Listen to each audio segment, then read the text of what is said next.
Hi, so this is the second part lecture on focal bone lesions, but this looks at a pragmatic real life approach with the assumption that you've gone through the earlier lecture, which I put up on YouTube on I think Wednesday or Thursday. And then I gave this talk yesterday, that is Saturday, at the Nanavati MRI course. So, first of all, there is no shortcut to knowing your lesion. So, this is a list of benign tumors, and you have to know a little bit about all of them. Then we have infection and chronic non bacterial osteitis, which are tumor mimics. Then we have the malignant tumors, and then you also have METs, myeloma, and lymphoma, which are the secondary malignant tumors that affect bone. But what is my aim today is to talk about what our role is as radiologists. Number one is to pick up the lesion. Number two is not to screw up the situation. And number three, if possible, make a diagnosis along the way. And I'll start with not screwing up the situation. Here's a 15-year-old boy with a path fracture. And while we would say that in a 15-year-old in the humerus, this should be a simple bone cyst, there are so many red flags. There's a moderate zone of transition, there's some permeation, there's intracortical tunneling. And so this is not a typical simple bone cyst. And the report ideally should have said focal lesion on the humerus of indeterminate etiology. Um, there are many findings not suggestive of a standard simple bone cyst, and this needs further evaluation. Now, it was also called a simple bone cyst on MR. The pediatric orthopedic surgeon went and put a K wire through it, and 3 months later, you have a full blown telangiectatic osteosarcoma, which has significantly increased in size with contamination, and a lesion that could have been treated with limb salvage surgery now needed a 4-quarter amputation. You don't want to be that radiologist who called this a simple bone cyst and converted a potentially treatable, salvageable situation into an amputation. So, yes, commit to a diagnosis if you're 200% sure. But if you're not, even if there is a 1% doubt of the diagnosis, then describe the lesion, say it is indeterminate and it needs further workup or biopsy. That's it. Do not write advice clinico pathologic correlation because that doesn't mean anything. I mean, what correlation? Who's going to do it? How? Say what needs to be done next, whether it's comparison with the previous radiograph, whether it is doing a biopsy, whether it is doing additional imaging. But that comes from our understanding of pathology, the little bit of clinical information we get about the patient, etc. And remember that writing not valid for medico legal purposes does not obviate the fact that this may still be used if the case goes to court. I mean, that sentence means nothing. And so you whatever you write does not obviate you from the responsibility and the consequences of your actions, etc. So let's start with picking up the lesion. Most of the times the lesion is obvious either on x-ray or MR, but there is one lesion that keeps getting missed over and over again. It's this one. 16-year-old, pain in the right hip, has marrow edema, has effusion, and this patient received all kinds of treatment, after which there was still no change. Again, labeled as non-specific marrow edema. And we do have a rule that in the presence of unexplained marrow edema, always do a CT scan. So finally, when they came for an opinion, actually they came for a biopsy, did the CT, found this classic osteoma, and then retrospectively it was seen on the MR as it's seen here. And that is something that keeps getting missed over and over again. In fact, the at least in our practice, the average time it takes before a patient with osteoma is diagnosed is almost 18 months.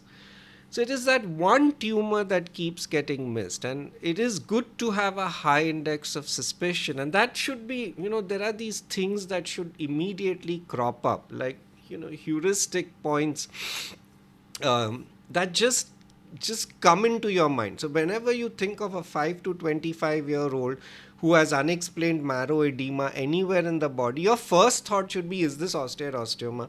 You do a CT scan, look for it, do a dynamic contrast MR if you still have the ability to do that, and then think of other possibilities.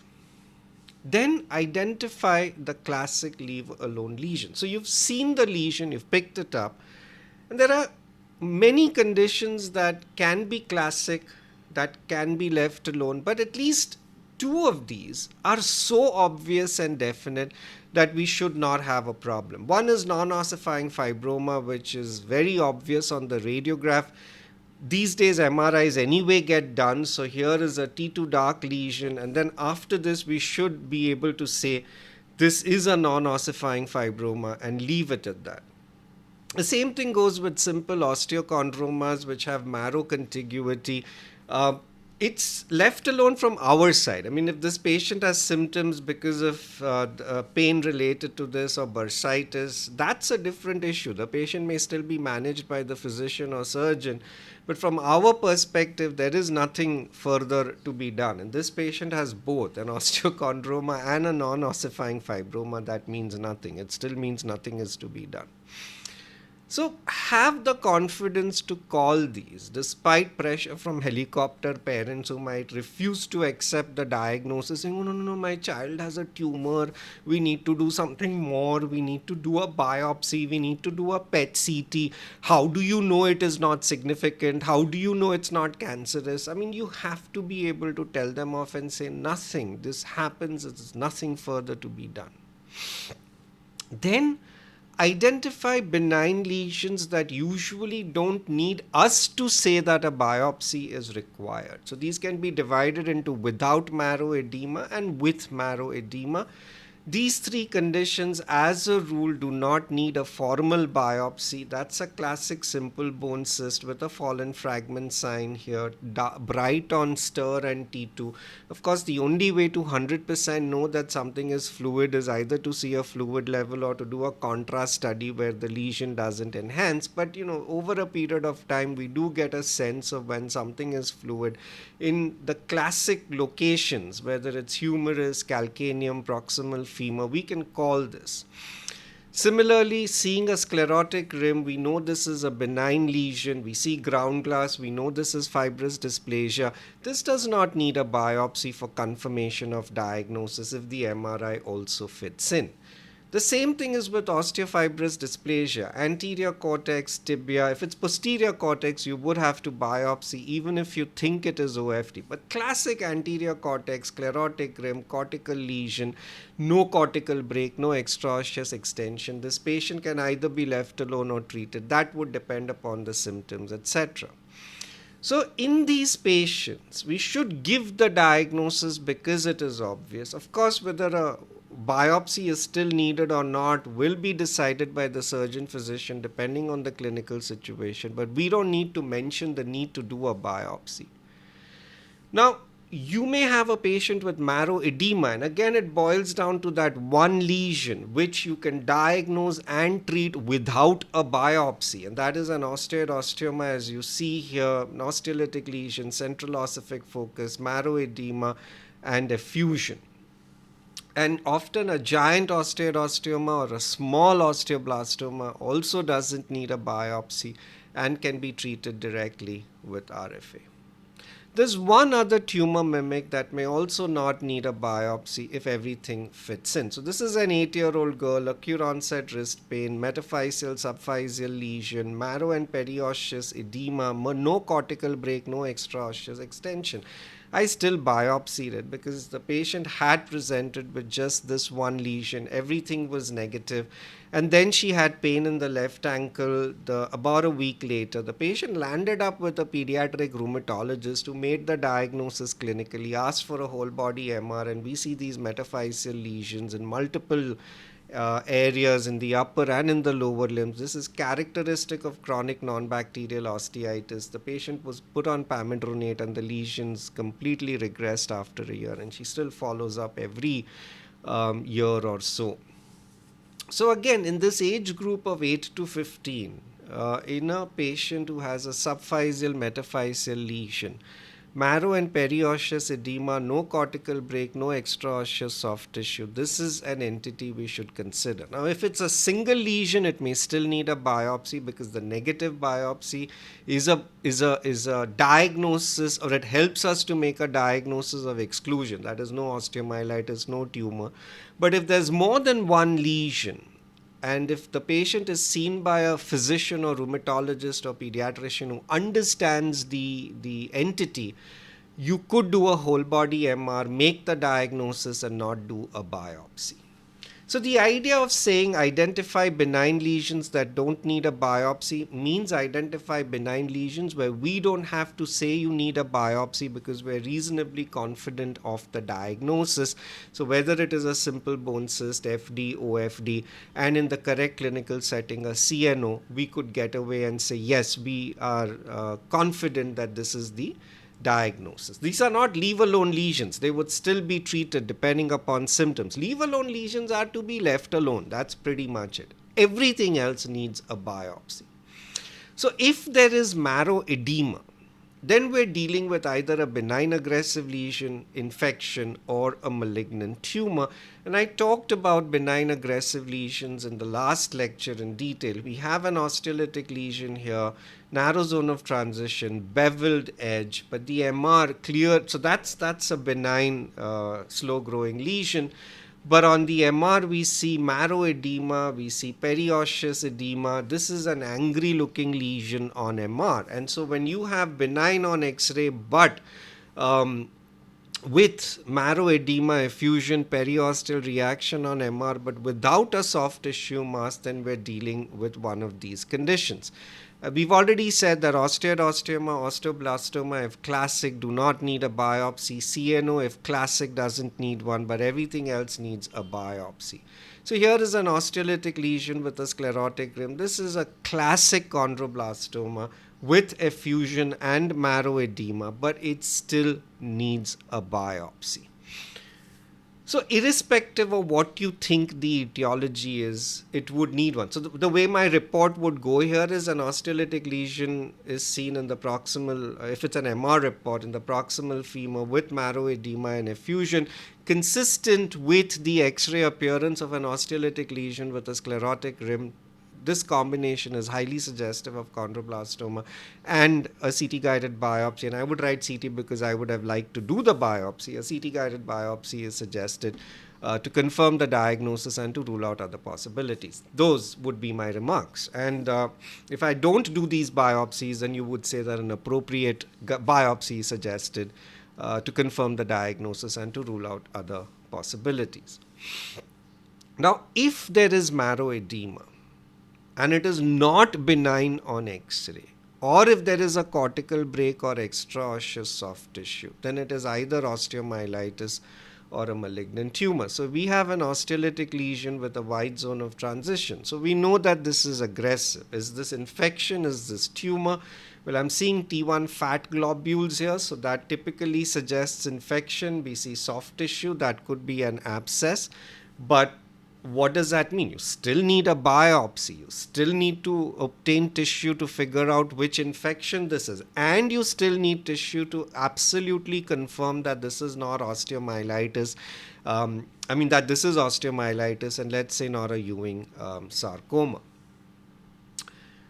Basically, what you don't want is a surgeon to curette the lesion without knowing what it is in advance, and then it turns out to be a Ewing sarcoma or an osteosarcoma, and all hell breaks loose. So here is a typical lesion. You see some T1 fat sparing. Like I said, it's not 100% for infection.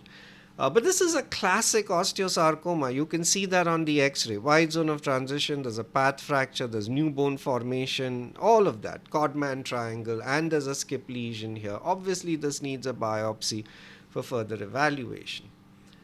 And if you don't know, let's say that you don't even know how to diagnose a non-ossifying fibroma, right? So you see an osteolytic lesion in the cortex, it's T2 dark, but you say, I don't know, I've not seen enough.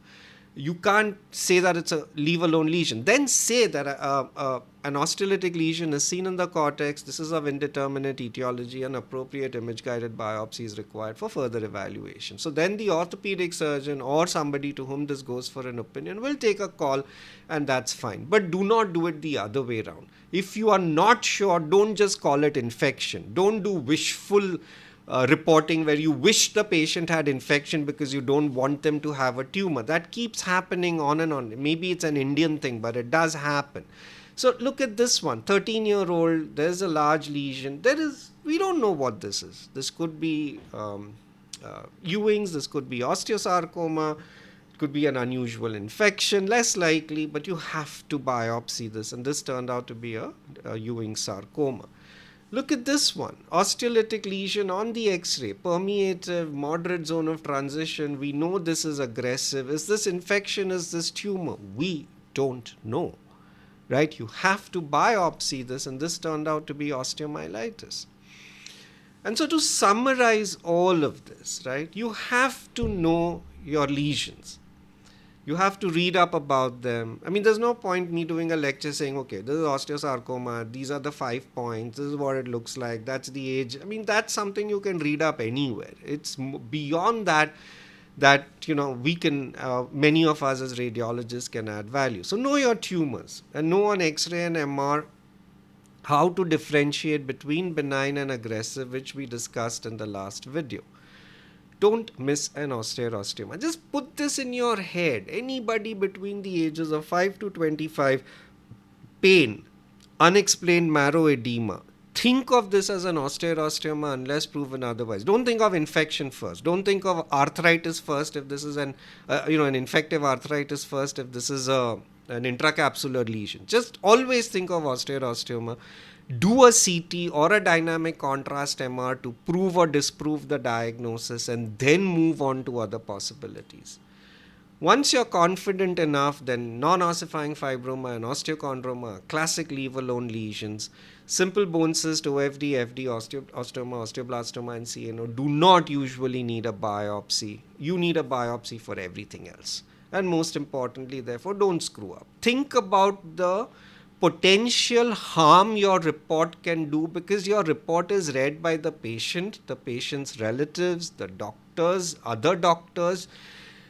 Everybody goes by that report. In a teaching institute, they may tell you we don't need to see your report. They may insult you and your reporting capabilities. It doesn't matter. Outside in the real world, outside of a teaching institute, people read the reports and they make a difference. And after reading the report, if you say something is infection, if you don't talk of doing a biopsy in advance, and somebody just goes ahead and curettes the lesion, as you saw that whoops lesion in the first lecture, the femoral chondrosarcoma that was called infection and then required an amputation.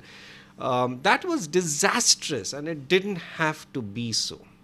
All right, I hope I've kind of given you some food for thought. You can follow bstneoplasms.com. I put up a case once in a week or once in a month or 6 weeks, initially as a quiz and then as an answer. We've reached case 52. I'm not going anywhere. I will continue this for the next 10-15 years.